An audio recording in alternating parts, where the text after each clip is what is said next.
Hey guys, Steve here with Scotchin' Things, and today I want to bring you kind of a different video. We're going to talk about cars.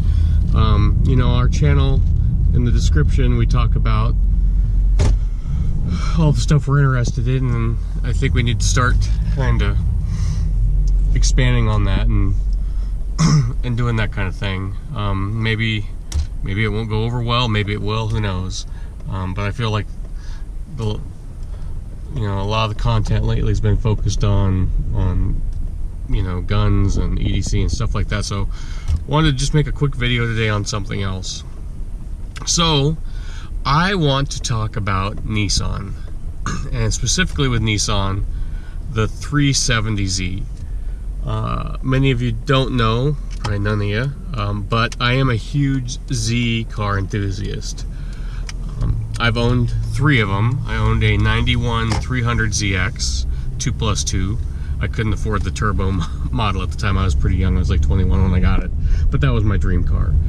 And then I've owned 2 2003 350Z track packages, and I'll kind of go over them real quick. I fell in love with the Z car when I was young, man. The 240, the 260, that car was just, I mean, beautiful. So I want to say sexy to a kid. I've always been I've always loved the Z car. It's always been Z for me.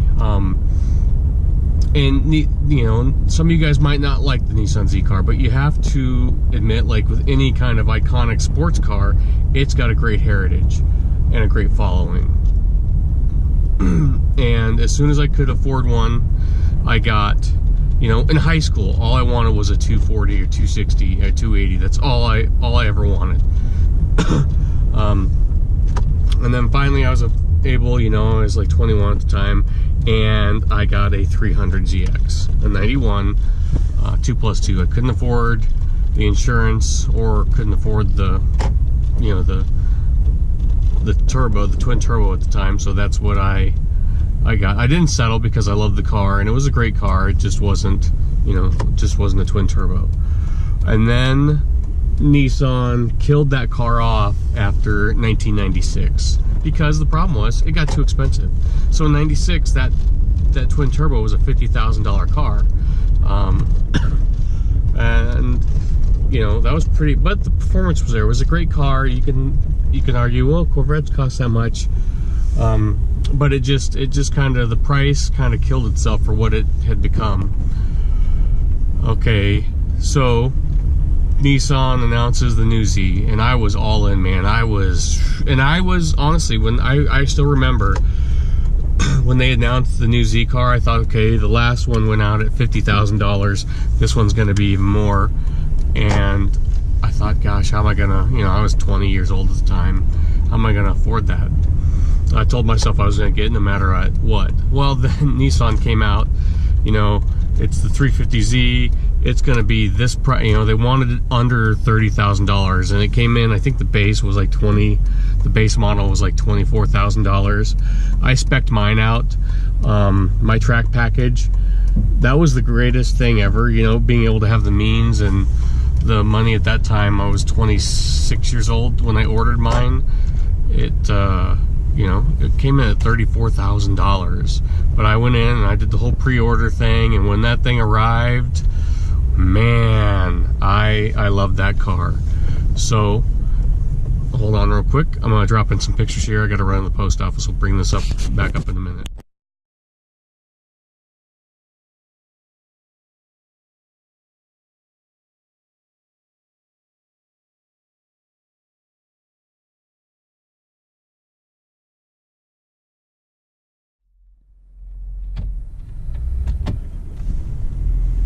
Okie doke, guys. Those pictures were of my last 03 350Z I had, and you can see it was modified. But the excitement that people had for that Z car when the 350 was re-released was, I mean, it was insane. And they offered them in, God, I think it was 5 different packages then. It was base, enthusiast, touring, track, maybe just 4 at the time, I can't remember.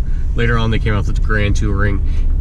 Anyway, like with any sports car or kind of a cult car, there's a huge following. So there's clubs, there's, you know, where you get to, you know, you join a car club, you don't join, but you go to car events with other enthusiasts of that brand. And let me tell you, it was a lot of fun. With my second Z car, or my third, I'm sorry, I was able to go down to, it's called Z Days. It's down in Tennessee, North Carolina. Some of you may have heard it, in the Smoky Mountains, the Tail of the Dragon. One of the best driving roads, I would say, in the country. It's just absolutely beautiful down there. Any car enthusiast, motorcycle enthusiast, knows about the Tail of the Dragon. You go there to drive this thing, and it is absolutely amazing. But back on point, back about the car. So that generation of the, you know, they called it Z33 was the chassis designation, and the way it was 240, 260, 280, 300, 350. It's the liter. That's how you know, the 240 had a 2.4 liter engine. Obviously the 350 had a 3.5 liter. I won't go in the specs. Either you're into the car or you're not. This is just kind of a overall broad view picture of the Z car and its legacy. So from 2005 until 2008, they made the 350. And you know, it was 287 horsepower when it came out. Excuse me. And you get little bumps throughout its iterations, and they make a Nismo version.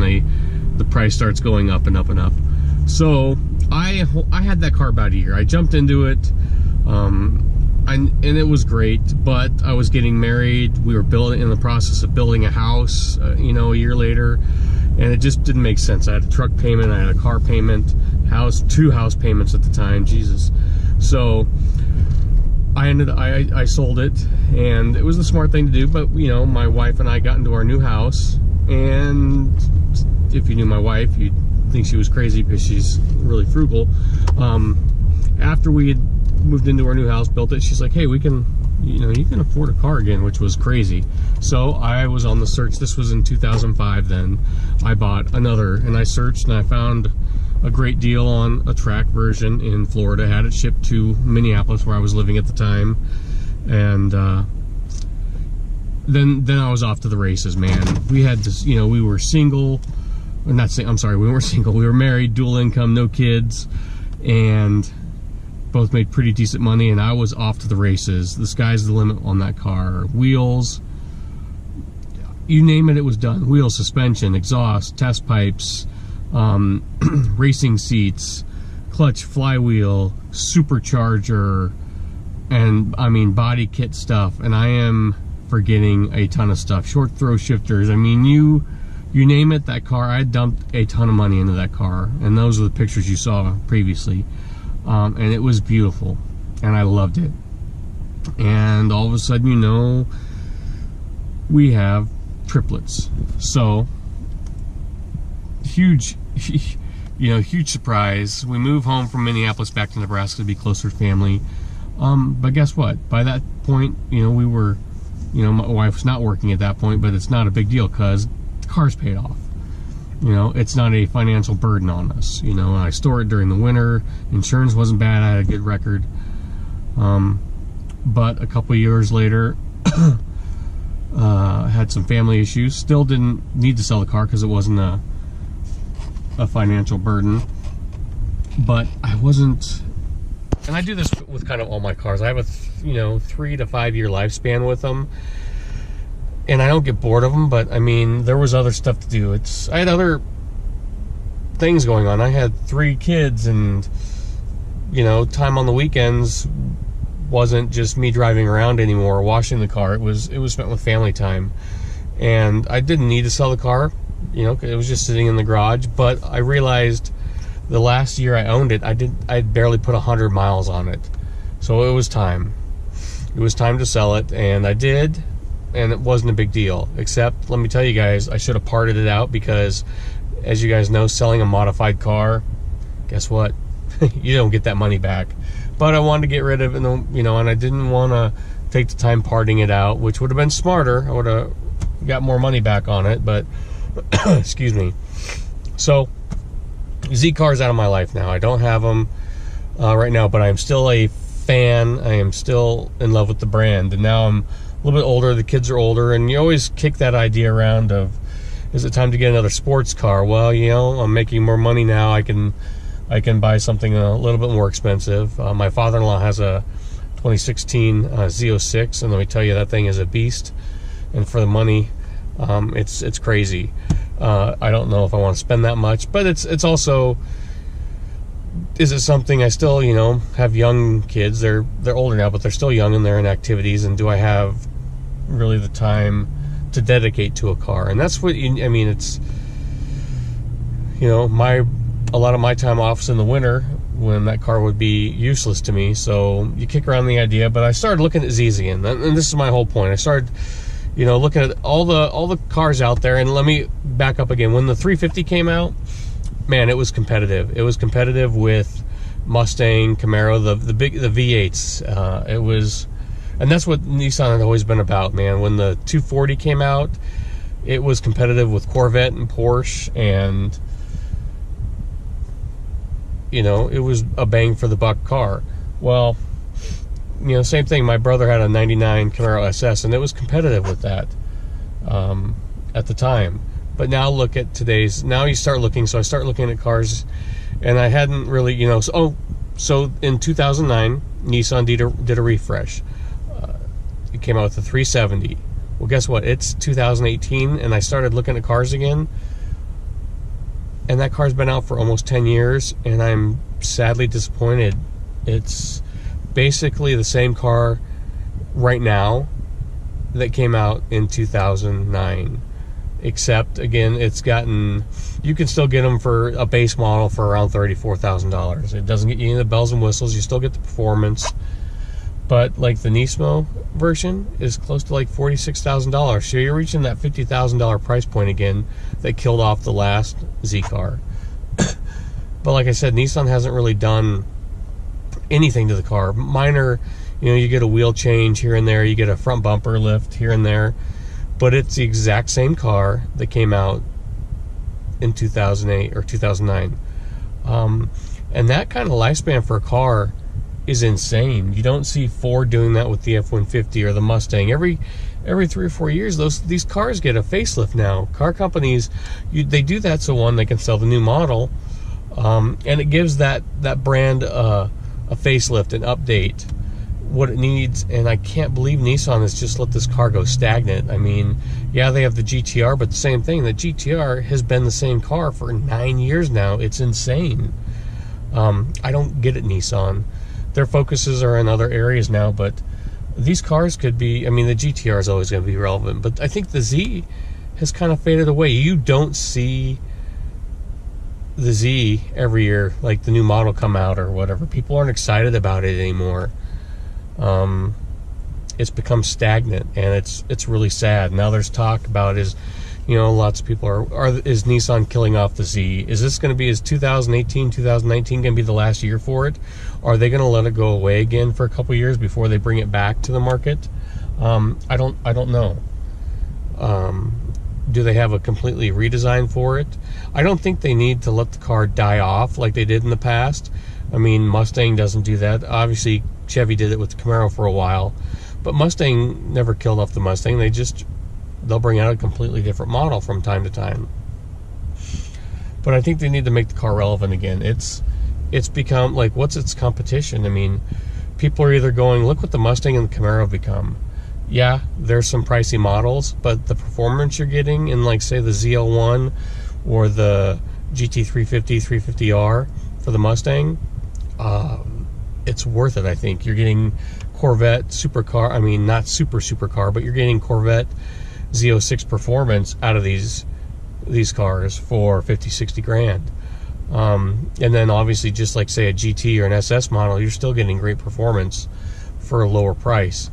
And the Z is just kind of in this limbo land where it's You know, it's I would almost say it's offering performance and drivability. It's still a great car to drive, and you throw it around, but for $34,000, I mean, people are buying Miata. I mean, you're in that weird Miata, you're in between that Miata and that Mustang market. And I say Miata because people buy those because it's a cheap, affordable car that's not super fast, but my God, the driving experience is absolutely insane. You know, the BRZ, which I was never a big fan of, but cars like that, there's cars cheaper than it and in its price range that are just have become better, and the Z has just stayed the same, performance wise, looks wise. It's stagnant. The interior, you know, you don't buy the car for all the, you know, the interior, but it's like, say at that base model, you don't get a touch screen, and you know, people have become, you know, the infotainment system is a big deal in cars. And say in the base model, if you don't get that, you know, you get the gauges, and they're these orange kind of analog, antiquated, and they look like they're from a car from 2001 in a car that's in 2018, and it's just become sad.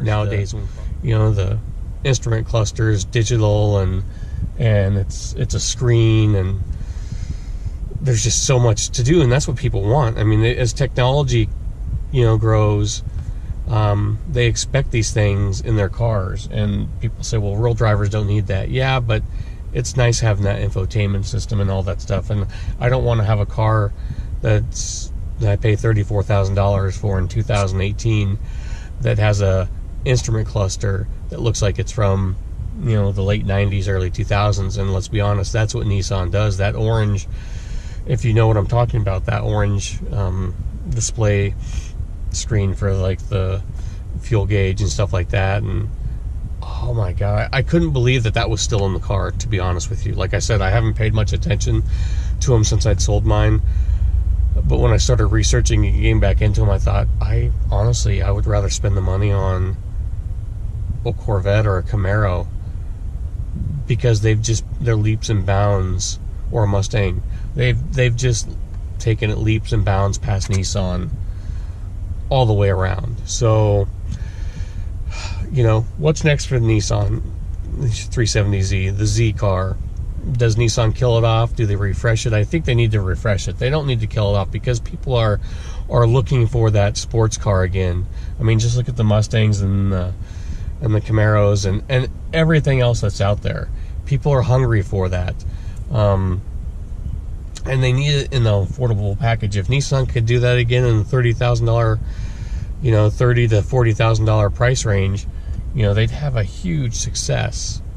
If they could come in cheaper, I'd even say, hey, you know, don't make it the 380, don't make it the 390Z. Drop it back down to a 240. You know, make it smaller, nimble, cheap. It doesn't have to be super fast, but if they made it in that Miata type price range with Miata type performance, the track guys would eat it up. So it doesn't always have to be bigger, stronger, faster. It can be slower, more nimble, cheaper, and more exciting to drive, and they would have just as big of a success with the Z car as they did with the 350. So, but I don't understand why Nissan has let this thing drag on and drag on and drag on and not refresh it, not update it. They need to go back to the drawing board, and I say go all the way back. Go back to 240, bring out a 2.4 liter, you know, and then you can offer a turbo model, but make it cheaper, make it lighter, make it smaller, make it more nimble, more enjoyable to drive, and people will flock to it. If this video is not your guys' cup of tea, you know, let me know what or if the Z is not your cup of tea, but I just wanted to bring you something that I had experience and passion about. Let me know. You know, you might not be a car enthusiast at all. If you just want to see gun related stuff, that's cool, but let me know what you thought about the Z car, or what your favorite car was. But like, subscribe, share, and definitely comment below. What was your car? What's your car now? Like I said, as you make more money, and I can, you know, the Corvette's a great bang for the buck, but do I need something that fast? I mean, honestly, that Z06, it's scary to drive. I'd be happy if they had a 240 horsepower Z come out again, if it was agile and fun and small. Don't make it big. Don't make it fat and bloated where it's not a fun car to drive. It needs to be about the size of the original 240, I think. So, what are you doing, Nissan? I don't know. Let me know what you guys think. I'll talk to you later. Bye.